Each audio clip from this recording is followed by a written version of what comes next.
Hey, my brothers and sisters in Christ, it is Sharon, and I'm back with you on how I study and understand my Bible. Yes, you know I am alone in my room, empty, prayed up, and ready to receive what the Lord has in store for me. As you know, my routine is all the chaos, all the drama of the world, family, friends, colleagues, job, whatever. Outside the door, don't get to come in here. Just God, myself, my Bible, and my notes. So let's go ahead and be about God's business. And I'm coming to you out of 1 Timothy chapter 3, verses 1 through 16.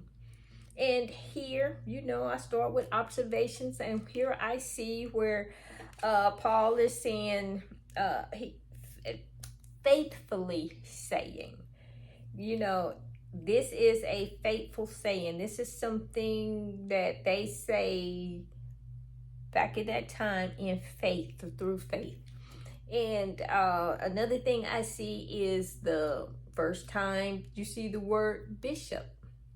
I see deacons and men that are desiring to be bishops and deacons. And I see that Paul wrote down a list of qualifications for each office of bishop and of the deacon.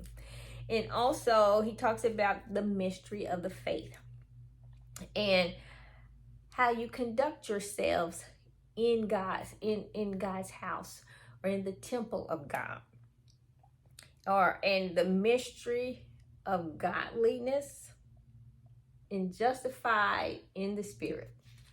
Well, let's go ahead and be about God's business and getting started here in verses 1 through 7, where he is talking about the qualifications of a bishop. And a bishop is an overseer. The bishop, the elder, the pastor, all the same thing.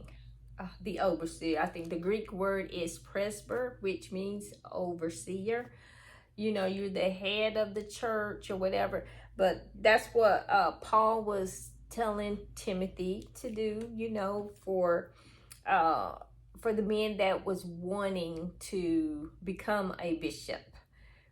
He gave him these list of qualifications here. And he says in verse 2 through 7, he said, a bishop then must be blameless, the husband of one wife, temperate, meaning patience, and a sober-minded, he's not all over the place, of good behavior, hospitable, able to teach, not given to wine, not violent, not greedy for money, but gentle and not quarrelsome, not covetous, one who rules his own house well, having his children in submission with all reverence. These are pretty, straightforward qualifications that you would need for a bishop, pastor, elder.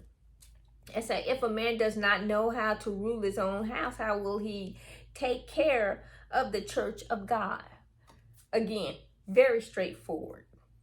Paul is giving him these qualifications and things basically to keep the false teachers out, because they was all about starting strife, controversy, debate, stuff like that. And Timothy was over the church or churches of Ephesus. And so Paul was still guiding and teaching him. So that's why he wrote in this letter the qualifications of the deacon and of the bishop here. But anyway, in verse 7, he goes on to say, moreover, he must have a good testimony among those who are outside, lest he fall into the reproach and the snare of the devil. And here he's saying, this deacon need to be an upright person. He need to be so upright that the people outside the church recognize him as a godly man. and not in it for their accolades and praise and stuff. No, that is not what any office of the church is about. It's all about God and godliness towards God. And moving on here to verses 8 through 13, the qualifications of the deacon. And so it has 12 qualifications for this deacon and 15 qualifications for the bishop here. And starting with verse 8, I'm going to just read on down to 11, where the first part of 12, where he says, likewise, deacons must be reverent, not double-tongued, not going, saying one thing and turn around doing something else, two-faced. And then here you have, and he said, not giving much wine, not greedy for money, holding the mystery of the faith in pure and with a pure conscience. Mystery of the faith. The Gentiles is brought into the fold. God wants everybody to be saved here. And moving on, verse 10, where he says, but let these also first be tested, then let them serve as deacons, being found blameless. So, just as it is right now today, you got to go before a board or whoever, they question you or test you, about your godly qualities, put it that way. And just to make sure you're on the up and up, and to be able to hold the office of the deacon, of the pastor, the elder, the bishop, and so you will be tested on those things. And so he's just wanting, looking for a man that is a man without reasonable grounds for accusations. If you got just drama all outside the church, you should not be trying to be a deacon or a bishop. And one of the requirements is for them to live both in a correct doctrine and a pure life. That, that's what Paul is telling them to do. So again, and that would also weed out the false teachers who was not living according to the doctrine and not living a pure life, because they was living a double life, going around being a busybody. And so, and both for the deacons and for the bishops, Paul's stressing, have one wife. Have control over your family, your wife, your children. Raise them up in according to the way God said to do it. Not having your kids all out buck wild, and doing all kind of things. Not to say that once they get a certain age, they're going to jump out and do whatever it is they want to do, because we can't force anyone, even our children, we cannot force them to be a Christian. Some people do, and that usually backfires on them, because as soon as the child is old enough to get out on their own, they kick Christianity to the curb because it was forced on them. But moving on here, it was I got my notes here to read from my church history book, which is this is probably the best book I ever come across. We used that in one of my classes here, but I really enjoyed this book here.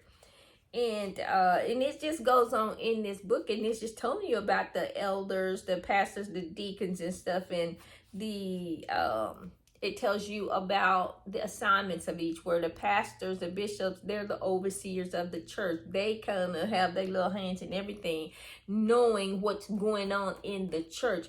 Whereas the deacons, they are called to assist the pastor, the bishop, elder, whichever one you want to call them. They're to assist them, to help them, and in the church, which we now call the Catholic Church, they help them out, getting things prepared, getting things ready, everything except the Lord's Supper. They did not preside over the Lord's Supper. The deacons did not. But I don't even, not sure if they were even allowed to handle the Lord's Supper. Whereas in other churches, the deacons, they handle the Lord's Supper, help pass it out, as long as they're been to churches that ushers even pass it out and stuff. But that might be because the church is so large that they need all the help that they can get with that. But anyway, this, like I said, this is like one of the best church history books. If you want to know history on the church, this be your book right here. But moving on here, verses 14 on through 16. Here, the nature of the local call of the church here. And here, Paul is speaking to Timothy personally, and not knowing that he might not be able to come to be with him and stuff. So he was giving him all of these instructions here. And he gave Timothy as a leader of practical information on how to run the things at the church of Ephesus and how to conduct yourself in God's house. So you may have to keep in mind, Timothy was young, very young. He might have been in his late teens, early 20s. But over the churches, and the churches wasn't the big church buildings like we see today. They were in houses, people's individual personal homes. But Paul was giving him instructions in this letter as how to, conduct the business, God's business in these churches. Well, this will end my Bible study for 1 Timothy chapter 3. As always, I enjoy sharing God's word with you. I hope it's a blessing to you. You be blessed and be safe. And remember to hit the like and subscribe button. Be blessed.